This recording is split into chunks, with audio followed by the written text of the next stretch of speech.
We will start with the roll call.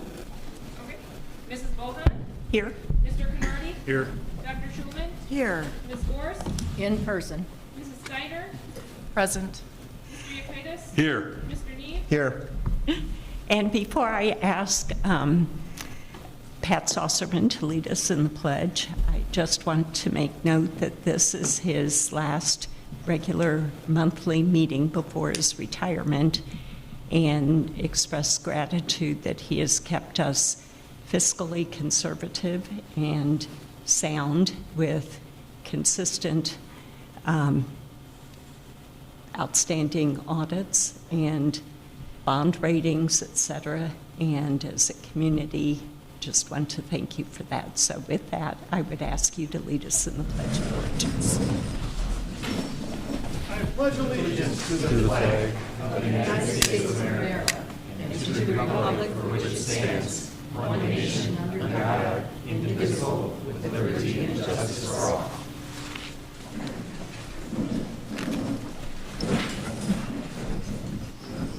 Thank you. We will move on to approval of the minutes from the regular meeting held on September 14th of 2022. What is your desire regarding those minutes? Move to approve. Thank you. Second. Thank you. Any questions or comments? Then we'll go ahead and take the roll. Mr. Canardi? Yes. Dr. Schulman? Yes. Ms. Gorst? Yes. Mrs. Steiner? Yes. Mr. Yekitis? Yes. Mr. Neve? Yes. Mrs. Bohan? Yes. And then approval of accounts for the month of September. What is your desire regarding those accounts? Move to approve. Second. Any questions or comments about those? Then we'll go ahead and take the roll. Dr. Schulman? Yes. Ms. Gorst? Yes. Mrs. Steiner? Yes. Mr. Yekitis? Yes. Mr. Neve? Yes. Mrs. Bohan? Yes. Mr. Canardi? Yes. Do we have any district recognitions? We do have a district recognition, one that we're very proud to be able to officially announce this evening. And Mark Z, if you could come on down. We have a special guest as part of our district recognition. Mark, I believe it's Shirley Bargander, is that correct? Shirley, welcome to the School District of Marshfield. Shirley is the Wisconsin State Tree Farm Administrator, and she is here to announce a special recognition we're very proud of for our school forest. Thank you for having me. I really enjoy this. Dan Peterson, who is the forester that's worked on the Marshfield School Forest for many years, couldn't make it tonight, and so he does all the hard work and I get to do the fun stuff. Just a little background on the Tree Farm program. I won't take much of your time, but the Tree Farm program originated in the state of Washington back in 1946. Many agencies like the National Forest, State Forest, County Forest recognized the work that the sustainable forestry that was done on the forest, but nothing was ever recognized for the private woodland owner. And so a few years later, Wisconsin joined the American Tree Farm System. And we've had a program called the Outstanding Tree Farmer of the Year Award for many years.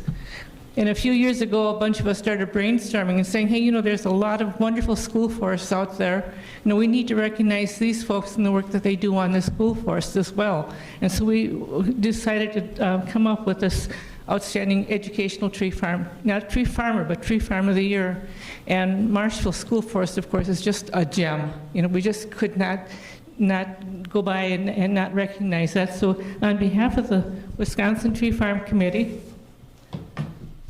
I would like to present this to Mark Z. and Marshfield School District, 2022 Outstanding Educational Tree Farm of the Year. Thank you.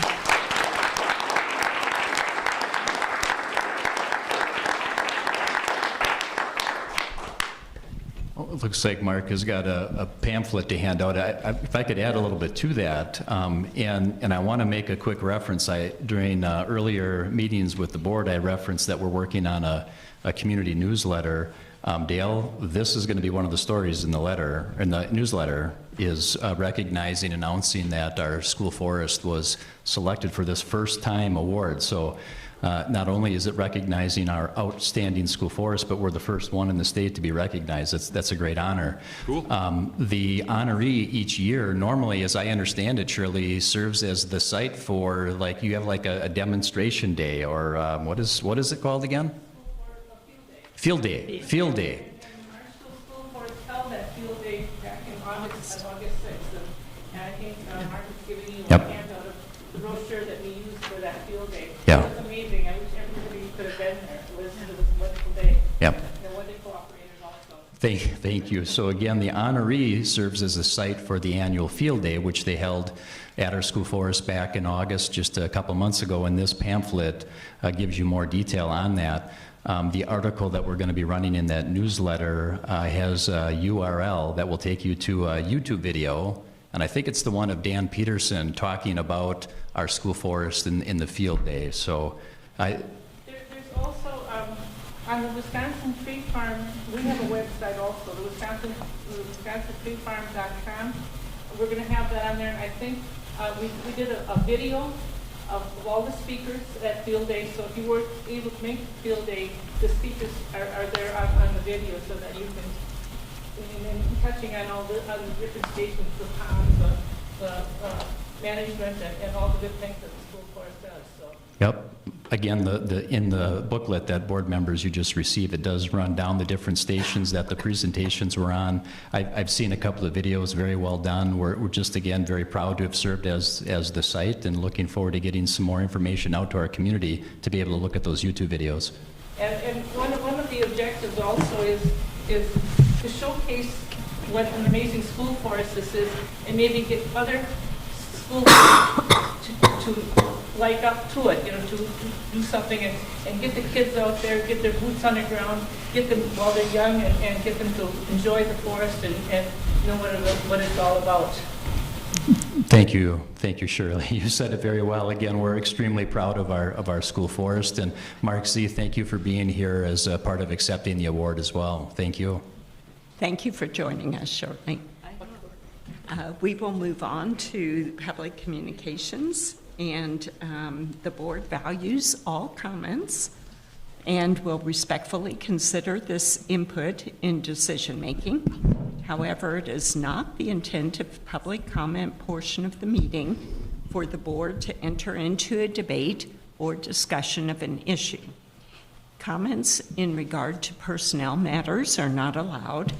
Information presented cannot result in immediate action due to the open meetings law that could precipitate a future agenda item. Comments will be limited to 3 minutes, and Jenny will keep track of those minutes and give you a 2.5-minute warning when you have 30 seconds left. So we have 2 people that have signed up, and I will start with Michael Biley. Please come to the microphone.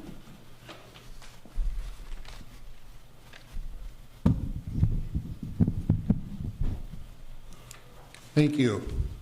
I have 3 items I'd like to talk about tonight. First, I'd like to thank 2 of the board members that showed up at our recent Moms for Liberty meeting Monday night. It was an informative meeting, productive discussion, and during the conversation portion of the meeting, the public's frustration with being locked out of the schools became very apparent.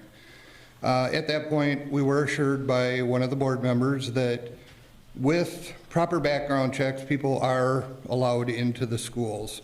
Unfortunately, the next morning, a parent with a valid background check simply asked to come into the office and wait to pick their child up for an appointment, and we're told no.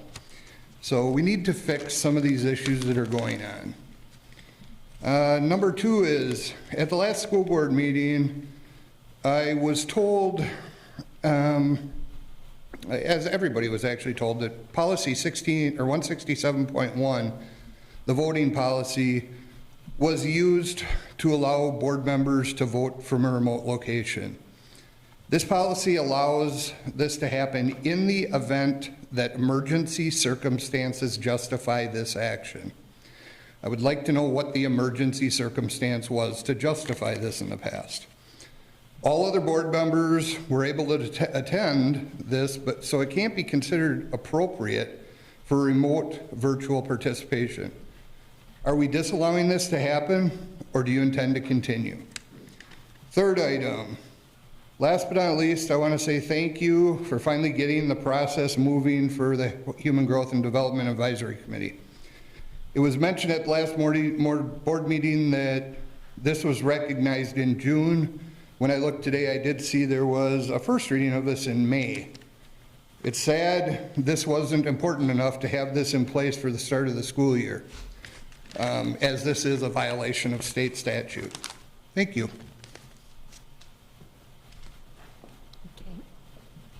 Okay. And our next speaker is Rita Hockey. Rita. Hello, everyone. I am speaking tonight on two different things. The first, MTA has set a goal of community involvement this year, get back out there in the community. We did our first event last weekend. We sponsored one of the booths at the Halloween event at Wildwood Zoo. And let me tell you, after conference week, I was regretting that I had volunteered to do this on a Friday evening, but it was the most rewarding thing that I have done in a very long time. We did not give out candy, though. We gave out books and put many books in hands of children and parents, and the excitement and the thanks that I got in return was very, very rewarding.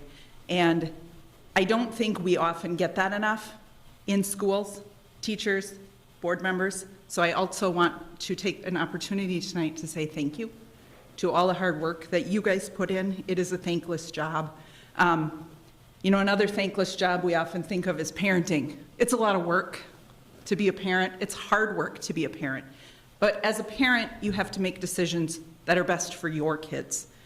What changes with the position you guys are in, and myself as a teacher, is we have to make decisions that are best for all kids. We have to take our own beliefs and our own preferences and put them aside and make decisions on what is best for all children, no matter what background they come from. And I want to let you guys know that we see you and we see the work that you're doing, and it's hard and it's thankless, but we appreciate it. So thank you very much for the time you put in and your service to this school district. Thank you, Rita. Thank you to both our speakers. I will move on to, is there a correspondence file? No? Okay. To any announcements? No announcements. Okay, then we will go on to the superintendent's report. Yes. And just one short item. Last week was School Board Appreciation Week. In recognition of Wisconsin School Board Appreciation Week, which was observed last week, October 2nd through the 8th, I wanted to take this opportunity to salute our School District of Marshfield Board of Education. This commemorative week is designed to recognize the many important contributions made by Wisconsin school board members all across our state as volunteer leaders who formulate school policy, approve curricula, maintain school facilities, just to mention just a few of the many responsibilities that are maintained by school board members. So again, with that, I just want to extend our deepest appreciation to the 7 of you for your contributions, your commitment, and your public service to the school board, to the school district of Marshfield. Thank you. Thank you.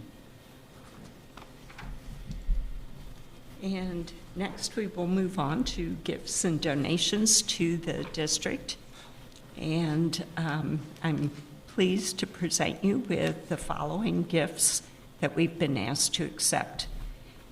First is the 12 escape room passes valued at $30 each for our high school PBIS incentives. And second, school supplies valued at $250 from Walmart. Third, $50 from Dale and Monica Asoldat Allison. I'm totally massacring the last name, and I apologize for that. It's for the Nasonville School Lunch Angel Fund. Fourth, for Madison Elementary, we have 3 gifts. The first is $45 gift cards from Hub City Nutrition for PBIS incentives. Then 25 $5 Fun Zone cards from Pizza Ranch for PBIS incentives, and $1,300 from Sue Osborne to purchase books for students. And then at Lincoln Elementary, we have 3 gifts: classroom snacks valued at $275 from Cornerstone Community Church, $75 gift card from Festival Foods to purchase pumpkins for carving, and $37.50 for school supplies from State Bank financial employees. At the high school, we have 7 gifts: $200 from the Risa family for the girls' swimming program, $50 from Bakerville Sports Bar and Grill for the girls' swimming program, $10 anonymous donation for the girls' swimming program, $500 from Forward Bank for the halftime half-court shot, $750 for the coaches' dinner, and $1,000 for uniforms from the Booster Club, $1,227 an anonymous donation for girls' basketball coaching apparel, and $350 from Dental Crafters for girls' basketball camp sponsorship. And I do apologize to our donating couple who donated to Nasonville. Where's Shar? Are you back there? Osaldson, I think. It's Osaldson, right? Thank you so much, because I want to get it right when people are so generous. Yes, Dale and Monica Osaldson, thank you. Thank you. And what is your desire regarding these gifts? As usual, move to accept with great thanks. Second. Okay, then we will go ahead and take the roll. Ms. Gorst? Yes. Mrs. Steiner? Yes. Mr. Yekitis? Yes. Mr. Neve? Yes. Mrs. Bohan? Yes. Mr. Conrady? Yes. Dr. Schulman? Yes. The only reason I add the as usual to that, it seems like I'm usually the one to go ahead with that motion, that's all. So, Okay, perfect.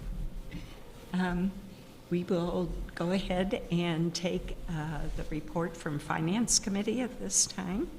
And so we will defer to Dr. Schulman. Yay, okay. So Finance met this evening. There are no action items.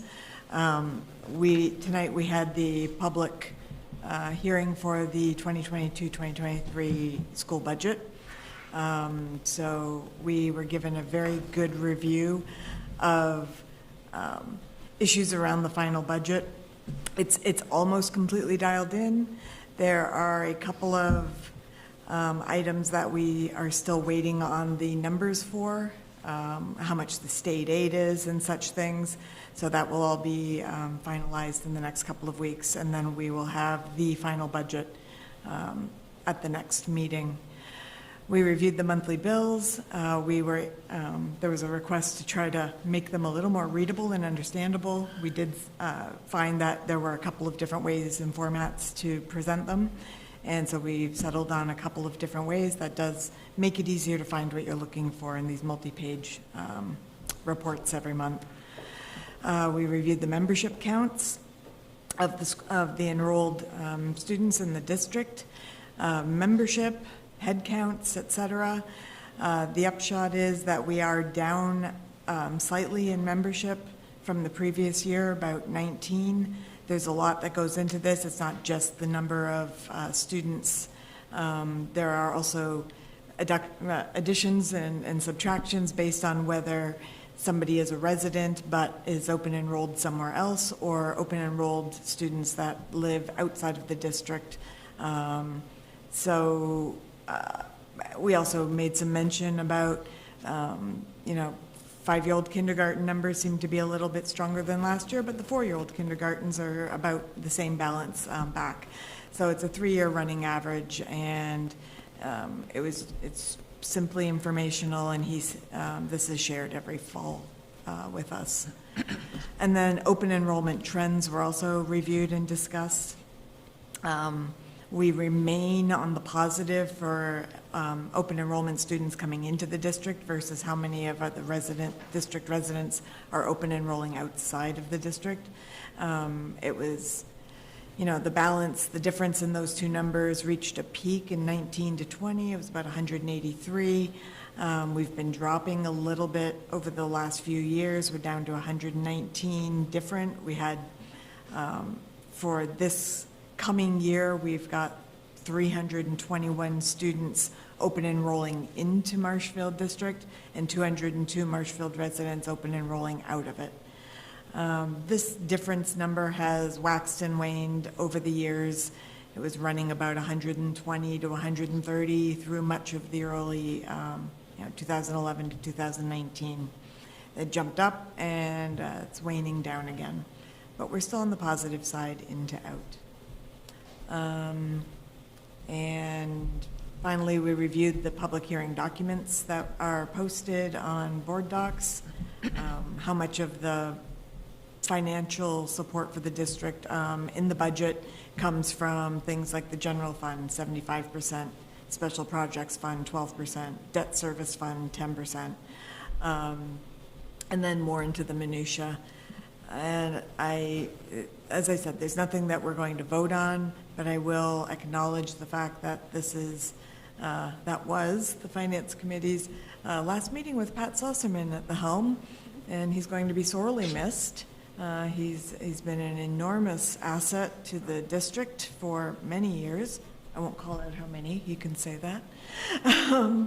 And I don't know what we will do without him right now, so I'm sure we will find our way forward.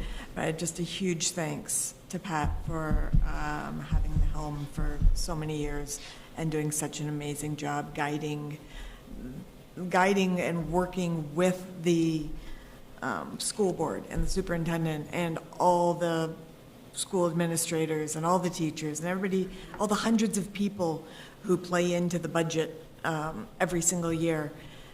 We're in really good shape. We make really good decisions. It's a pretty fiscally conscious process, and he can't be given enough kudos. And we wish him the best in his well-deserved retirement. And that's all I have. Thank you. Thank you. And the curriculum and instruction report is next, so I'll pass the gavel. Thank you.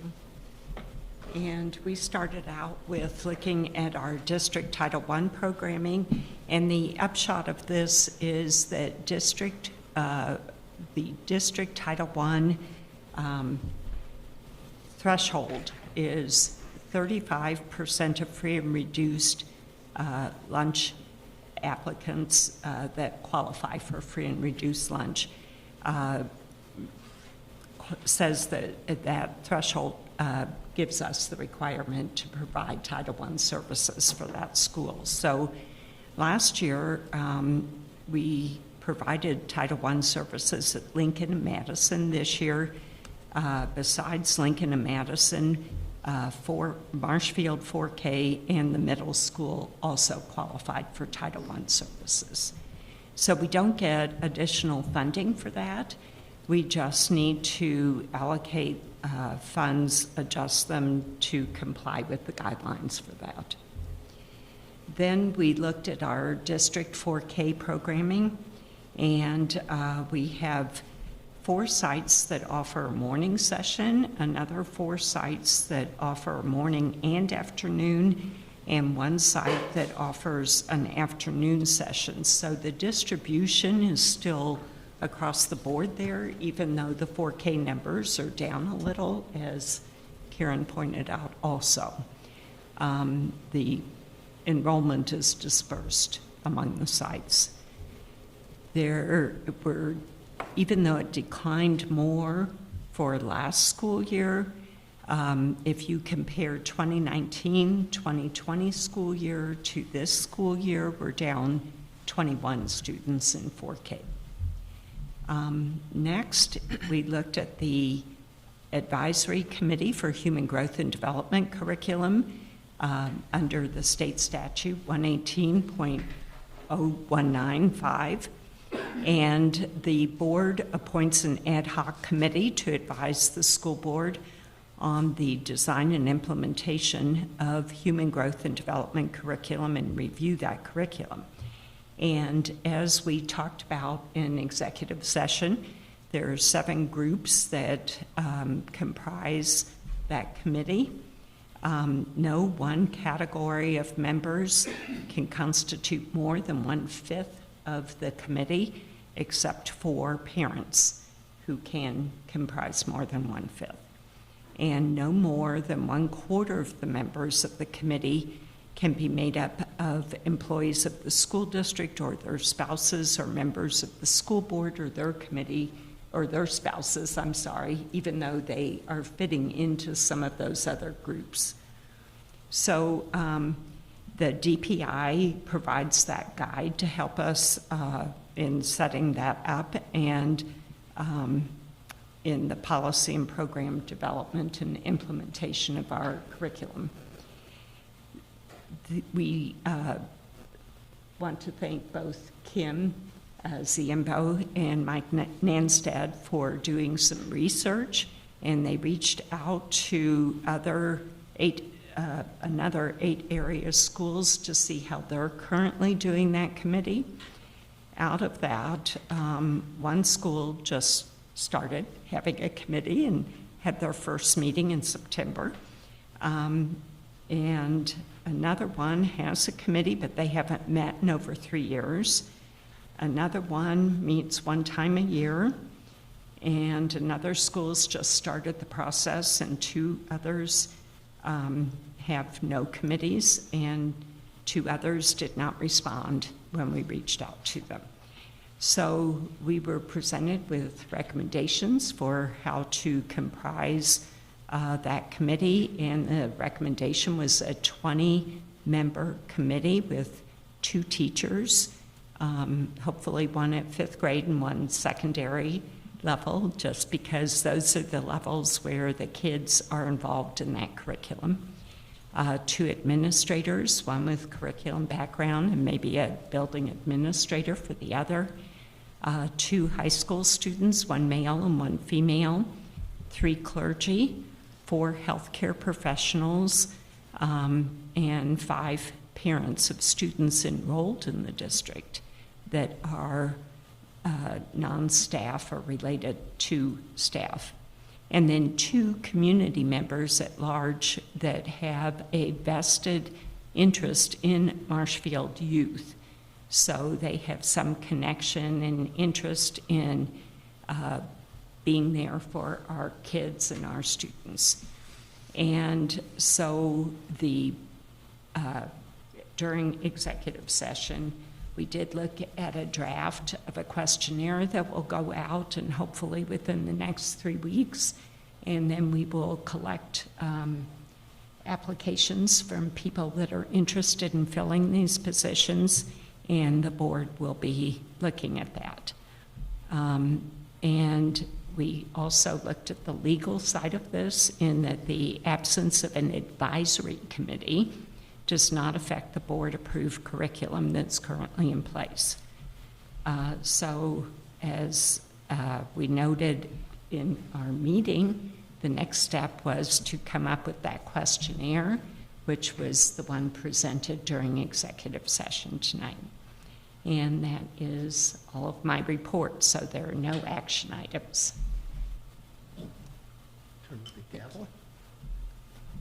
Thank you. So now we will move on to employee relations. Mr. Yekides. Okay, several items on our agenda. We will have an action item tonight.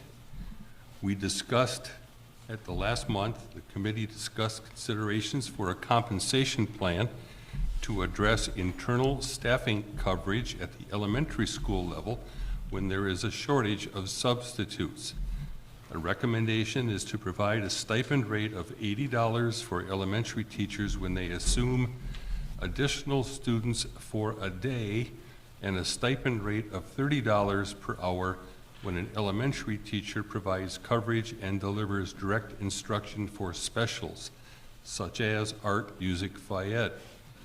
Building principals will be responsible for authorizing the paid coverage with the expectation the plan will be utilized as a last resort and a short-term coverage option. A mid-year report will be provided to the committee.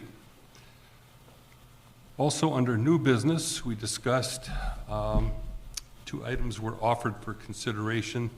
The first is increasing the daily substitute pay rate from $125 a day to $130. The second is to utilize the quantity incentive plan that was put in place last year. 25 substitutes received an incentive under that plan. 7 were hired then eventually into full-time positions with the district. The committee consented to move the incentive pay plan forward for board approval. If approved, the plan would be effective first quarter. Action item for this meeting. Daily substitute pay rate will be brought back next month for further discussion and consideration. Also, there was some discussion of administration has an interest in leveraging the flex teacher option again this school year due to the potential for a higher number of retirements this year. A more detailed proposal will be brought back at a later meeting. So going back to our meeting, I will make a motion on behalf of the Employee Relations Committee for the approval of the substitute teacher incentive program. And Ryan, if you have anything else to add to that incentive program, that's fine with me. Most of these incentives and most of these programs come to our committee, by the way, as a result of some hard work by administration, and that's where some of this comes from. So again, I make that motion. The proposed plan is the same one that was implemented last year, and the motion coming forward from committee would be to make it retroactive. So the review is done quarterly. So if approved, we would make it effective with this first quarter that we're currently still in and have a couple more weeks left yet. So the hope on the approval and doing it sooner rather than later is for the Human Resources Department to be able to get that communicated out to our sub teachers so that they're aware. Correct. Could you review what that incentive plan covers again? I can't quite remember. Okay, so there are 3 thresholds, Nicole, correct, on giving basically an additional pay per day that they've subbed. Is it 10 or more? Is 10 the cutoff for the first? Correct. The first threshold is 10 days for $250 extra.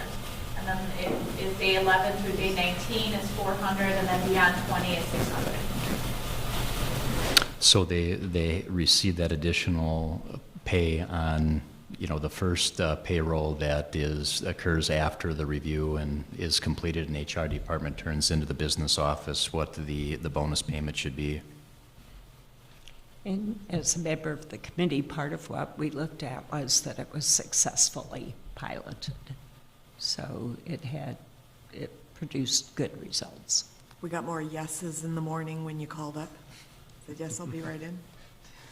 I think so. Obviously, if you're a sub and you've worked 8 or 9 days, being aware of that, and you're getting close to the end of the quarter, you've got a pretty good incentive to try to pick up an extra day or 2 going down the stretch, because that's going to move your daily pay rate. And that first threshold moves you from a daily pay rate of $125 to $150. Can I make a correction? I apologize. It was between 10 to 14 days is the 250. Yeah. 15 to 19 is 400, and then beyond 20 is 600. So I just want to make 20 and beyond. 20 and beyond. Any other questions or comments? This was a motion from committee, so this is discussion regarding that. Kathy? Do we know what the overall cost was to the district last year under this program?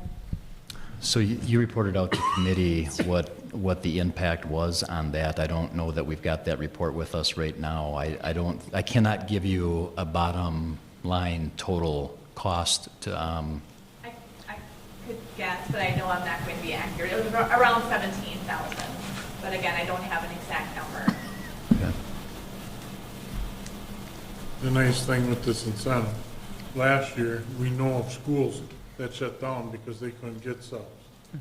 So by us doing this, it seems to help us, and then when we had hired subs full-time, also helped. So moving forward, this is the new world we're in. We have to do things like this to make sure we can stay open. And I know there was, oh, I'm sorry. No, I was just going to say, Nicole, if I recall correctly, it was, number of subs was something in the range of nine or 10 maybe first quarter and it increased as the year went on. There were more and more individuals that met those thresholds and higher thresholds, so that's what contributes to what that overall additional above and beyond cost was.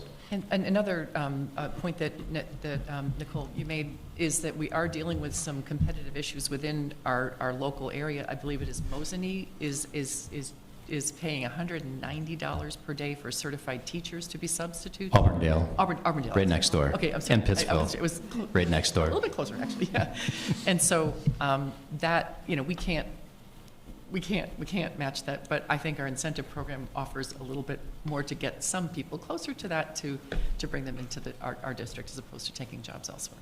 And maybe just hearing this discussion, if there are people that care about our schools and want to be in our buildings and helping kids, this is a good opportunity. So. And finding substitute teachers for as long as I've been around here has always been a struggle. And so that's not something that's just new to our particular district this year. Correct. Okay, before I close out my report, did we take the vote? No, not. Okay. Okay. I have one additional question.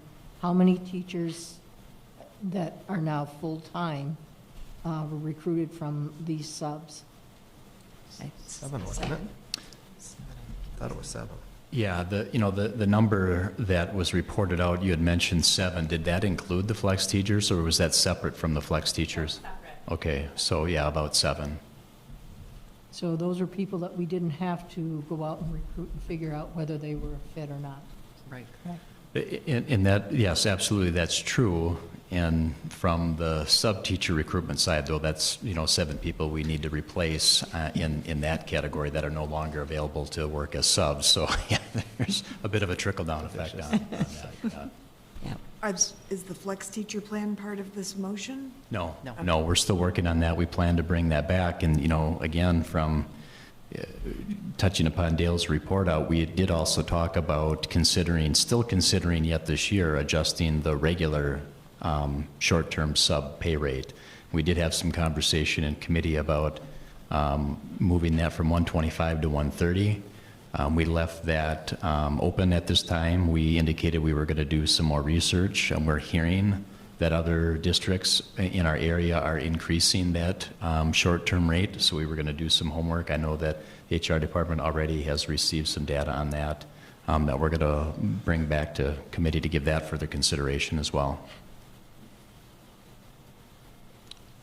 And that links in with the continuation of the flex teacher full-time sub positions also. Correct, yeah. Want to call the roll? Yes. If there are no other comments or questions, we'll go ahead and call the roll. Okay, let's call. Okay. Mrs. Steiner? Yes. Mr. Yekitis? Yes. Mr. Need? Yes. Mrs. Bohan? Yes. Mr. Conrady? Yes. Dr. Schulman? Yes. Ms. Forrest? Affirmative. Okay. We One will more. move on. No, one more quick comment. Again, I'd like to thank Pat for all of his years of service. I asked him what he was going to do after leaving us, and I hope that his application for defensive coordinator for the Green Bay Packers is considered and accepted, because there's a lot of need for help there right now.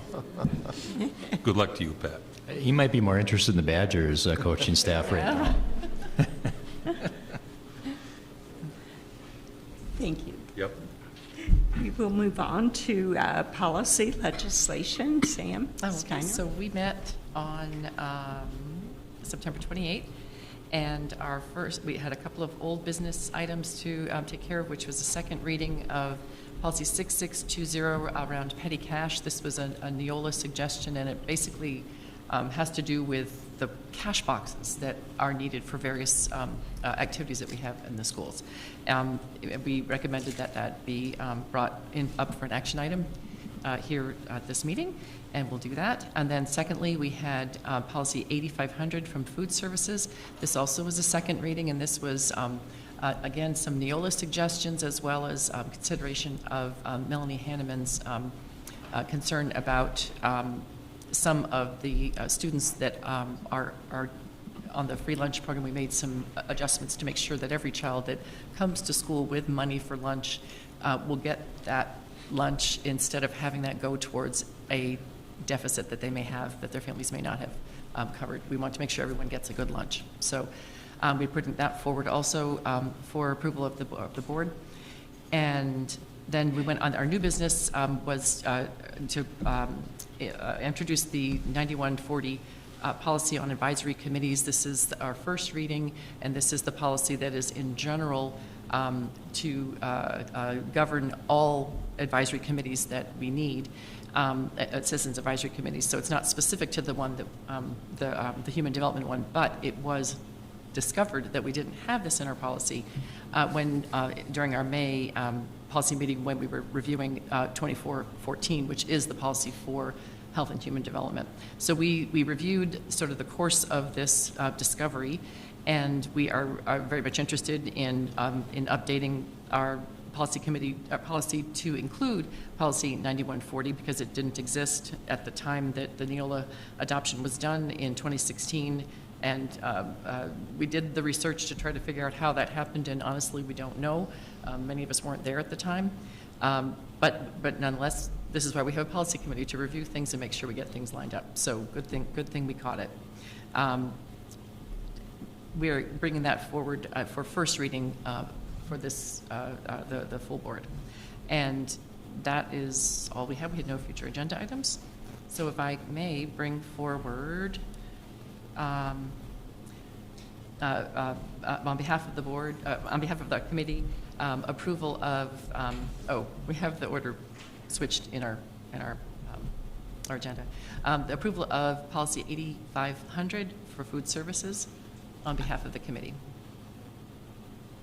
I'm sorry, approval of which Of one? policy 8500 for the food services. Okay, the 8500. Yeah, I thought I heard it differently. No, okay, Thank you. okay. Okay, so we have a motion on behalf of the committee to approve policy 8500 regarding food service.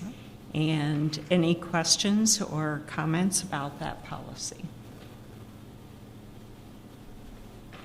Then we'll go ahead and take the roll. Mr. Yekitis? Yes. Mr. Neve? Yes. Mrs. Bohan? Yes. Mr. Conrady? Yes. Dr. Schulman? Yes. Ms. Gorst? Yes. Mrs. Steiner? Yes. And then, on behalf of the committee, we'd also like to put forward policy 6620 regarding petty cash as an action item for the board's approval. Okay, so we have a motion on behalf of committee to approve policy 6620 regarding petty cash. Any questions or comments? Then we'll go ahead and take the roll. Mr. Neve? Yes. Mrs. Bohan? Yes. Mr. Conrady? Yes. Dr. Schulman? Yes. Ms. Gorst? No. Mrs. Steiner? Yes. Mr. Yekitis? Yes. Okay, anything else? No, that'll do. Then we will move on to facilities, safety, and transportation. Mr. Conrady? Yes. I'm going to start off tonight with new business and then come back to the long-range facility study. We had talked about snow removal. They put it out for bids. And how it ended up is it's going to get piecemealed out. Doing excavating will take care of Lincoln Elementary, Central Office, and the middle school. Faber Construction for Grant and Madison Elementary and the high school. Lawns and Landscaping for Washington Elementary. Pancotts Trucking for Nasonville and School Forest. And the reason that it went this way, we put it out for bids. We only had one outfit that come in, said they could do it all. And we used to use Treeweiler in the past. Treeweiler is not plowing snow. So our best way of putting this together was to piece it out with Doyne, Faber, and Lunds, and Pancratz, and they're our best cost savings. That's why we went this way, and I really truly believe, because all these guys are from the community, close to where these schools are, I think they're gonna do a spectacular job of keeping us cleaned out and ready for school. So, now to move on to the long-range facility study. The Community Facility Planning Group met September 27th, then facilities met on September 28th. So the community group, they're still ongoing, I believe, yet we're gonna bring it back, but they kinda had a plan, bring it to the board, or bring it to facilities. So Ryan Sands from Bray Architects provided an update on the work that has been done over the past few months. And then we met with Rob Demuse from School Perceptions, presented a community survey that is being developed to solicit feedback from families and community members living within the school district. So what's gonna happen now is we're gonna put out a survey going to all community members in the school district. So in the first week in November, everybody's gonna get this survey. So please, it's about 3 pages long, please open it up, fill it out, and send it back, because it gives us direction of where the community wants to go with what the committee and Bray and Associates had put together. So about the first week in November, should get it, fill it out, send it back. I believe you can do it on the website, so you can fill it out there, so you don't even have to mail it, no postage with that. So get it back. We'd like to have something for our board meeting in December, so at least we'll know where the community would like us to go. So that's about all I have right now, so thank you. Mark, I have a question about that survey. Is it, so what you said it's going out in a mailing, is that right? Yes. Because I do know of a couple of community members that would need to fill it out by hand. That is an option, That is an yes. option. So just to Okay, it recap isn't what Mark necessary was to do reviewing, additionally. Okay. is a paper mailer will land in every at every mailing address, in every mailbox in our school district area. And you do have the option of filling out the paper copy and sending it back in. There are also options, because there'll be a QR code right on that paper document, so that you can pull it up online and do it electronically if you would prefer to fill it out in that capacity. We will also provide assistance right at our central office location for anybody that's having difficulty or challenges, or maybe you want to fill it out electronically but you don't have good Wi-Fi or internet access at home. You can come right into our central office location and fill it out there using a computer. The other thing that's important to note, because and correct me if I'm wrong on this detail, Pat, but there's one flyer per mailing address, and there is a coding to it so that you can only fill it out once. Mm-hmm. Now, if you have multiple adults in your household and you would like to separately fill it out, you can contact central office to request a separate dedicated survey code so that a husband and wife could fill it out separately. But what's getting mailed home is just one single copy. If there's a household out there that wants a second copy, they can contact central office to get an additional dedicated code so that a household could submit 2 separate. So the QR code can only be used once? Okay. I have a question just for community information. What is the time frame? In other words, there's a start and an end date for the survey, because you have to get it back in time to tabulate the results. The deadline is November 21st. So the paper surveys are going to start hitting mailboxes the first week of November. We're going to be working, we have another meeting tomorrow, the administration does, with School Perceptions to do a check-in on the draft. I think, Pat, we're going to wait until early next week because we get our final aid numbers at the end of this week, and we'll be able to have rather than projected, the actual number that we're planning for the levy.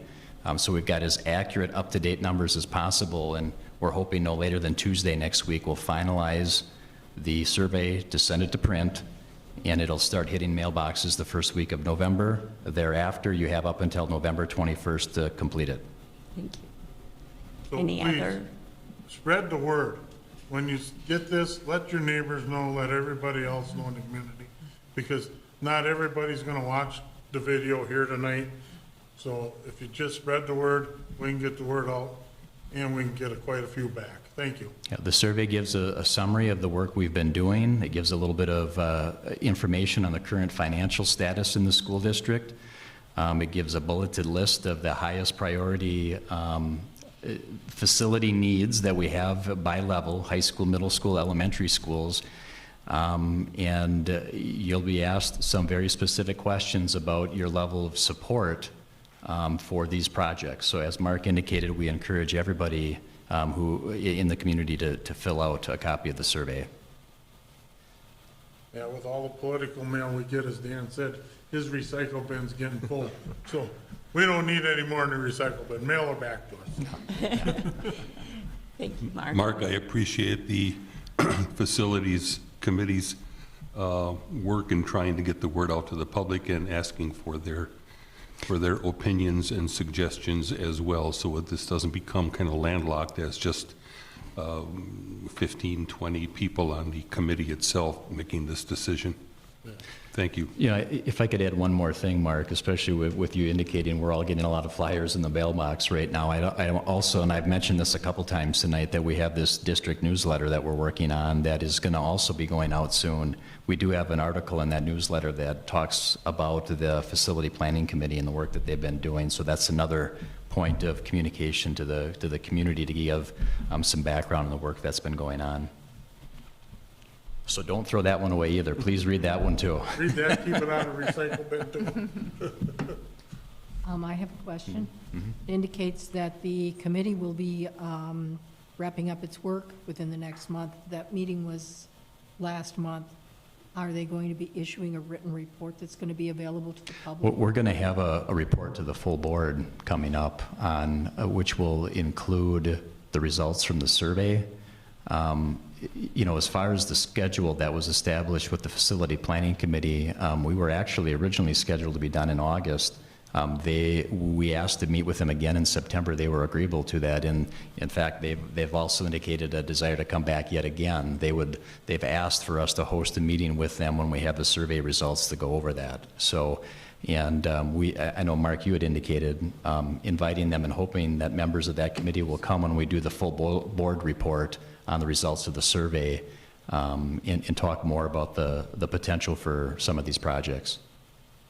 Well, the reason I'm asking is when they're going to finish their report and their wind-up is because if we're asking the public to give us comments, how are they going to give comments on something they haven't seen?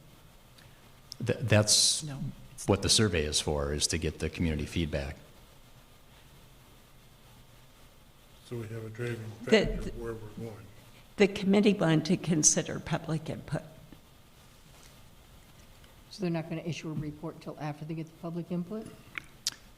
Well, The survey contains information related to the facility projects and breaks down different work that's being done. So it's actually right in the survey itself as far as the information. If you're saying the facility committee itself, there's not a planned report from that group. We're going to be incorporating the feedback that they have given us to the report that Bray Architects helps the administrative staff facilitate in our full board report that's going to be coming up later this year. Thank you.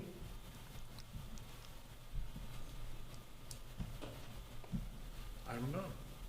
Any other questions or comments?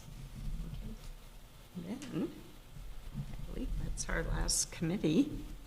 We will move on to new business, approval of retirements. Mr. Yekides. Yes, pretty short list on the personnel report tonight. First of all, retirements. Gloria Bargender, teacher assistant of special education at the high school. That's the only one I have under retirements. Okay, and do we have a second? Second. Thank you. Any questions about that? Then we'll go ahead and take the roll on approving that one retirement. Mrs. Bohan? Yes. Mr. Conrady? Yes. Dr. Schulman? Yes. Ms. Gorst? Yes. Mrs. Steiner? Yes. Mr. Yekitis? Yes. Mr. Need? Yes. Okay, resignations. We have one resignation, Paula Rothscheidt, Teacher Assistant of Special Education at the high school. Okay. Do I have a second on approving that? Second. Thank you. Any questions or comments? I noticed that we've been having a lot of assignment or resignations and retirements in special ed. Is there a problem with our special ed program? We will refer to you. I don't think so, no.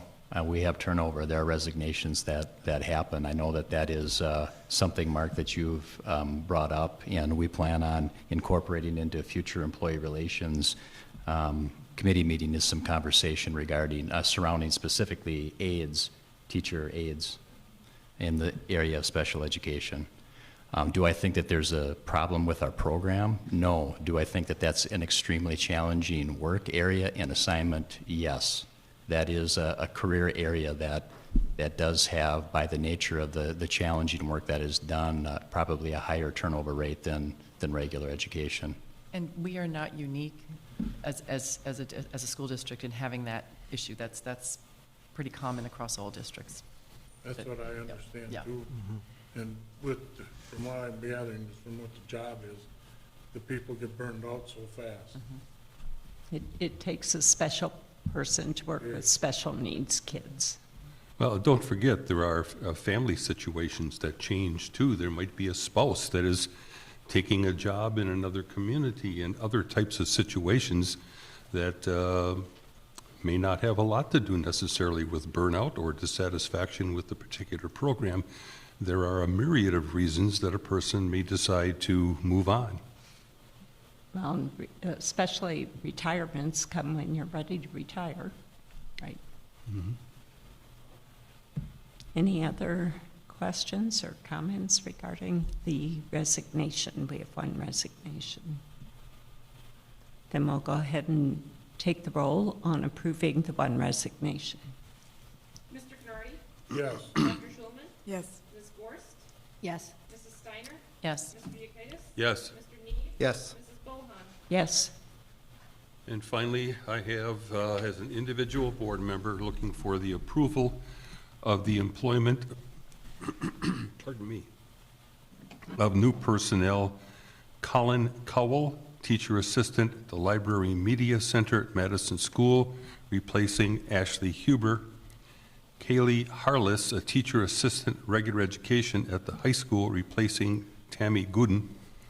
And finally, Kelly Zawislan, I hope I said that one right, Teacher Assistant Special Education at the middle school, replacing Geraldine Legrand. That's the motion to approve the new personnel. Second.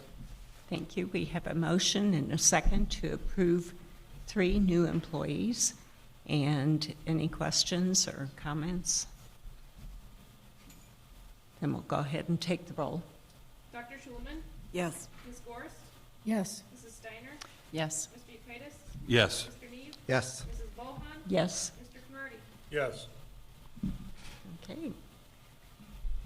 Then we have approval of a 2022 to 2023 Mental Health Consortium Memorandum of Understanding. And what is your desire regarding that? It is a memorandum between the school district and Red Maple Counseling. So move. Thank you. Is there a second? Second. In a second. Okay, any questions or comments regarding this? What area of counseling is this person or this agency going to be providing counseling in? AODA. Is this person certified for AODA? Yeah, that's otherwise in the we wouldn't. documentation. We wouldn't be hiring them yet, no. Okay, the reason I'm asking is because she's a family and a marriage and family counselor. That's what she's certified for. And when I checked it out, I was just asking the question because maybe we should, do a little more research on this before we approve it. Tracy, do you have any additional background on the provider?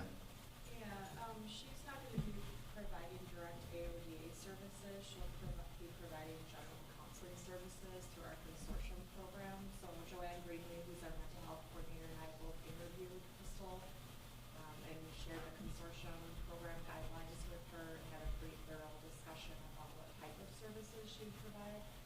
She primarily, I believe, would be located at Masonville Elementary, which is currently without any counseling services, so I think it's a good addition, and I would recommend including it. Okay. So- I just felt that the question needed to be asked. Yes, no, that's good. So this is a standard mental health provider agreement? Correct. That just has and/or AODA, doesn't mean they're definitely. Correct. Right. So I didn't answer as correctly or precisely as I should have. Has she Anything worked else? with the district before, or is this a new one with I think her? it's new. That's what I was thinking. Tracy. Yeah, it's new. This is a new one, yeah. Okay. Any other questions? Okay, then we will go ahead and take the roll on approval of the 2022 to 2023 Mental Health Consortium MOU with Red Maple Counseling. Ms. Gorst? No. Mrs. Steiner? Yes. Mr. Yekitis? Yes. Mr. Neve? Yes. Mrs. Bohan? Yes. Mr. Conrady? Yes. Dr. Schulman? Yes. I just,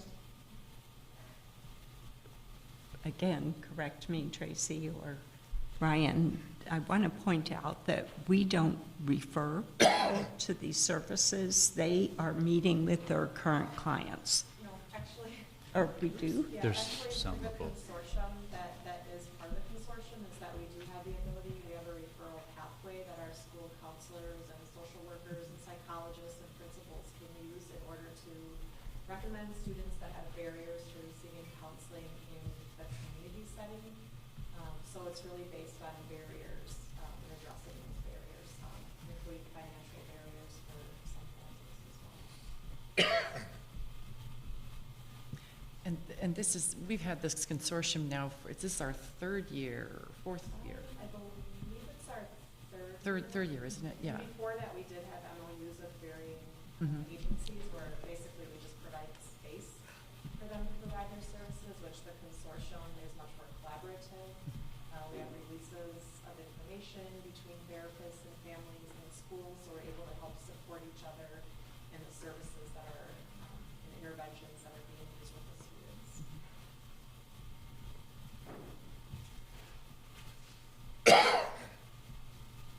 Okay. Anything else? Then we will move on to approval of travel to Indianapolis, Indiana for the 2022 National FFA Convention, which is held this month. Move to approve. Second. Second.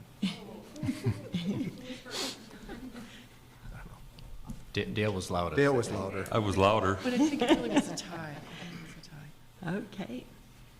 And that's always a highlight for our FFA members, and they always do fairly well there.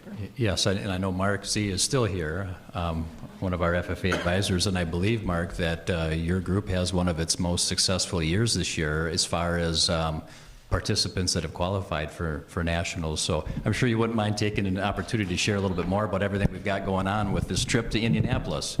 I wasn't planning on it, but I can sure talk about it. Yeah, we're pretty excited for the National FFA Convention. There's going to be 3 teams that are going to be competing at the National FFA Convention. It's the Chapter of Conduct Meetings team, which is a middle school / freshman group that's going to be doing parliamentary procedure at the National FFA Convention, competing against other states. Our forestry team, they're going back to the national contest. They'll be competing against probably around 40 other states. And also our dairy cattle evaluation team as well that Mr. Haig coaches, so they'll be competing as well. So our dairy team, our forestry team, and our Chapter of Conduct Meetings team is going to be competing, and they earned that right by winning the state contest last June. We do have 1 proficiency finalist. We have Ethan Meisner, he's going to be competing as well. He's one of the top 4 in the nation under ag processing, so he'll be competing as well against 3 other individuals, and he'll be up on stage, and hopefully he wins and gets to be a national winner in ag processing for his work at Hewitt's Meats. So yeah, we're excited to go. It's going to be a good trip, and we'll be leaving in a couple weeks. Sounds great. Yeah, again, another very successful year, and thank you for filling in the blanks with more details on that, Mark. Thank you. Just so the public knows, probably starting October 25th, you go to RFD TV, you will be able to watch it. And if you're watching it at the right time and he makes a proficiency winner, we'll get to see him on TV. Believe you me, I've watched it on RFD TV once I found it. You will not be disappointed. You want to see professional? Watch this. It is excellent, about the best you'll ever see. Thank you. Cool. And we wish the best to our dairy, forestry, and conduct of chapter teams. And any other questions or comments regarding that? Then we'll go ahead and take the roll. Mrs. Steiner? Yes. Mr. Yekitis? Yes. Mr. Neve? Yes. Mrs. Bohan? Yes. Mr. Conrady? Yes. Dr. Schulman? Yes. Ms. Gorst? Resounding yes. Okay. And with that, I would entertain a motion to adjourn. So move. And a second. Second. Okay. And everyone said Aye. aye.